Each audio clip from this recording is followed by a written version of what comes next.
Alors, pour comment comptabiliser ensuite mes mannequins, parce que j'ai besoin de sortir les quantités de matériel qui sera nécessaire en termes de mannequins et commander les usseries branchées qui seront nécessaires.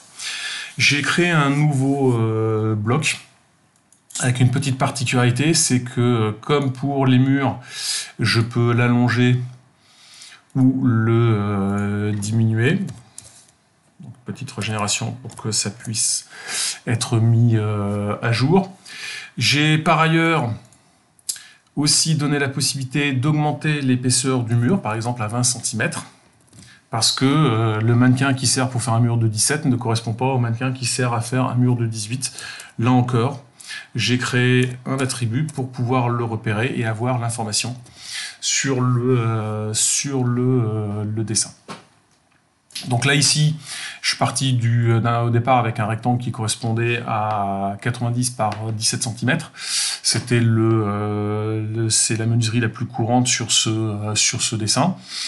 Et j'ai dessiné en fait, non pas un rectangle, mais des polygons, c'est-à-dire que j'ai explosé, parce que ça va être important pour pouvoir modifier ensuite, le rendre dynamique.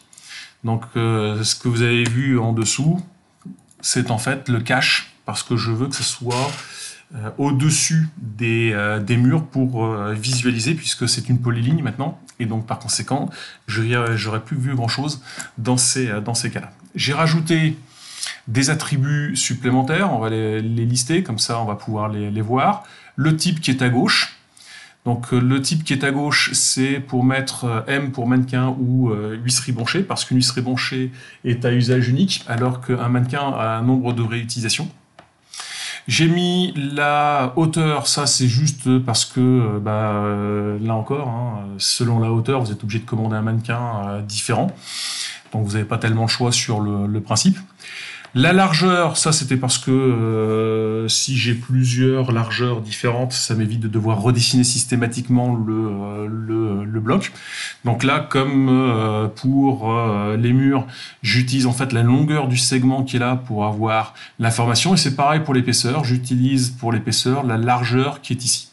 Alors la difficulté principale ici, c'est plutôt de fabriquer le bloc. Et donc, on va le faire à partir de l'original qui est là. Je viens de me percevoir que c'était un petit peu décalé, donc on va placer un peu plus à gauche, au cas où j'aurai une menuiserie qui fasse que 80 cm d'épaisseur, ça sera quand même plus intéressant,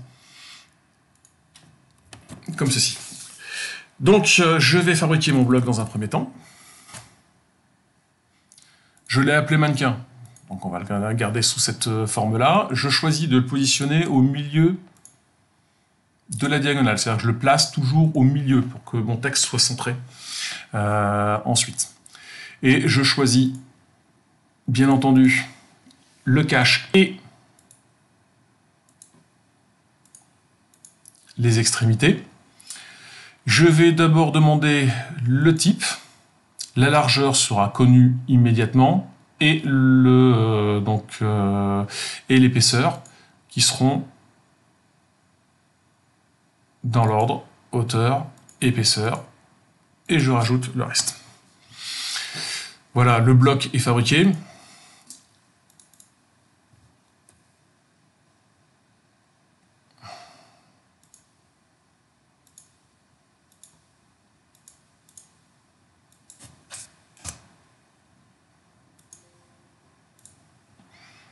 Donc on retrouve la liste ici avec les deux attributs qui sont liés à la longueur et à la... Important, hein, si vous avez fait une polyline, ça ne marchera pas hein, pour le coup. Je reviens ici dans l'éditeur de blocs. Et dans l'éditeur de blocs, ah, j'ai un souci.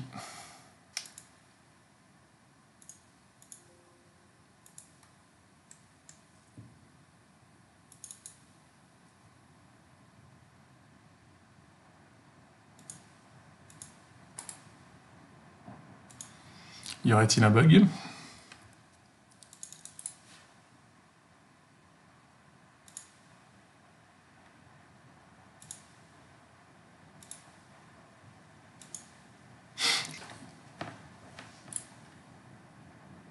Peut-être une régénération.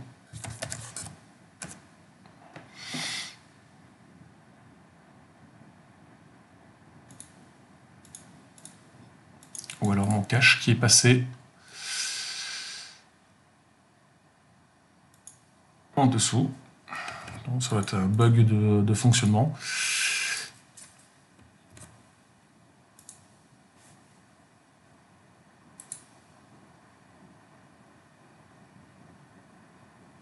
Bon, on va espérer que ça fonctionne malgré tout. Je vais rajouter donc plusieurs poignées et je vous invite à faire tout de suite les poignées immédiatement. Donc avec les poignées de création, parce que sinon vous allez avoir un problème ensuite pour pouvoir le modifier. Donc choisir un point ici pour celui-ci. Un deuxième point ici. Et quelque chose d'important, la cote linéaire qui est ici. Avant de mettre les actions, je vais modifier les noms. Donc propriété, ici, début du mur.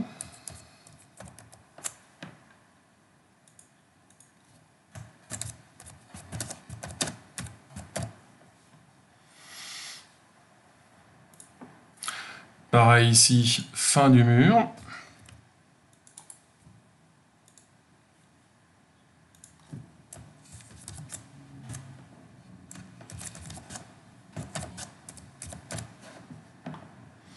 Donc là, j'ai pas beaucoup de choses à faire dessus. Et ici, je vais modifier davantage de choses pour le coup. Alors j'en ai deux sélectionnés. Donc il faut que... Voilà. Ici, ça sera donc l'épaisseur de mon mannequin. D'accord. Épaisseur du mannequin. Et ce que je veux, c'est que mon texte reste centré verticalement. Donc, du coup, je vais changer aussi, ici, mon point de départ en le mettant au milieu. C'est-à-dire que c'est ce point-là qui va servir de référence maintenant pour la forme. Et du coup, il va falloir que j'associe deux étirements dans la commande. Petit nota pour votre information, il y a plusieurs possibilités. On peut mettre un incrément, c'est-à-dire lui dire que vous voulez tous les 5 cm par exemple, ou tous les 10 cm, avec une cote mini et une cote maxi. On peut aussi sur le principe utiliser une liste, auquel cas en fait l'épaisseur ne pourra n'avoir que certaines valeurs, par exemple 18, 20, 30. 30 ça va faire beaucoup quand même pour le coup. Je vais mettre aucune ici, comme ça je vais pouvoir ajuster comme je le souhaite. On fait les commandes étirées, celle-ci vous la connaissez déjà, ça pose pas trop de soucis. Je définis mon polygone. Et je sélectionne tout ce qui est dedans. N'oubliez pas l'épaisseur au passage qui est calée à droite. Centre droit ou milieu droit. Même topo pour la commande de l'autre côté. Donc étirer par rapport à début. J'affecte tout ce qui est ici. Et j'embarque tout avec moi. Puis deux commandes étirées par rapport à épaisseur. Premier ici pour associer par rapport à ce point-là. Du coup, je sélectionne toute la zone qui est là et je sélectionne sans le texte. Pas oublier non plus la poignée. Et je refais un étiré cette fois-ci pour celui du bas. Donc là, il me le propose. Rebelote.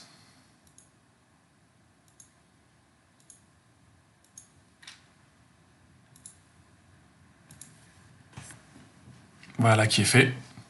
Je peux fermer l'éditeur, enregistrer les modifications dans le mannequin, ce qui fait que maintenant je peux l'agrandir, le diminuer.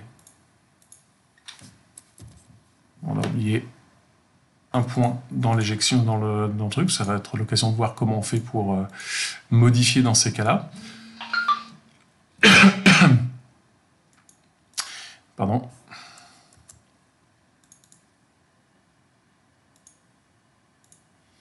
et je peux agrandir, mettre par exemple, enfin, d'épaisseur. Alors j'ai oublié un point visiblement dans le mouvement que j'ai fait. C'est pas grave, on va venir le modifier. Toujours l'éditeur de bloc. C'est dans cette commande que j'ai fait une bêtise. Donc je vais faire un clic bouton droit. Et oui, j'ai oublié celui-là. Modifier le jeu de sélection. De là à là. Et cette fois-ci, je prends bien le trait avec. Je ferme l'éditeur, je reste les modifications. Et normalement, ça devrait être bon sur le fonctionnement. Voilà, ce qui permet comme ça, du coup, d'avoir à peu près toutes les formes de mannequins que l'on souhaite en fonction de nos besoins. On se retrouve pour maintenant faire le travail de rotation de branche après ces travaux de préparation.